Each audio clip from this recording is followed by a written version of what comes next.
Everyone knows if you spend more than you make, bad things happen. Your credit score will be ruined, bill collectors will try to take what they're owed, and then some. And you might not be able to buy the things you really need. That's similar to what can happen in smaller Illinois municipalities when they adopt home rule. What's home rule? Home rule allows elected officials to bypass voters to take on more debt, impose more taxes, and place more regulations on property owners. Here's how it works. Municipalities with fewer than 25,000 people are required to take decisions on bonding and tax levy increases directly to the voters. Home rule communities don't have to go directly to voters when they try to impose policies to raise more money through taxes and fees. This can be dangerous, and here's why. Throughout Illinois, property taxes are capped for non-home rule communities.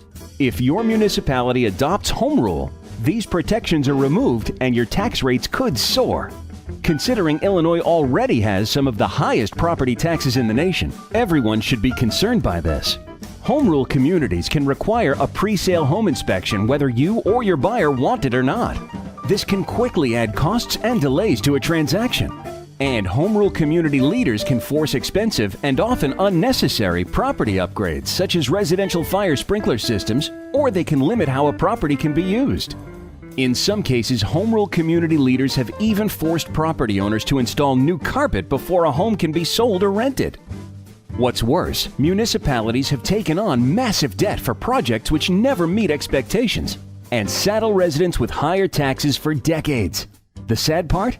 There's little these residents can do about it, except pay increased property taxes. The bottom line is this.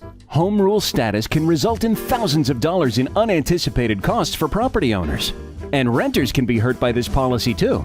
Higher property taxes and more regulation drive up rents, which means everyone in a community ends up paying more. A lot more. If your municipality is considering home rule status, you'll want to ask two big questions. 1. Do you want to pay more taxes and fees? And 2. Do you want more burdensome regulations? If the answer to either of these questions is no, then you have an opportunity to tell elected officials at the ballot box how you feel about the prospect of higher taxes and more regulation. Be informed, know the facts, understand the dangers of home rule.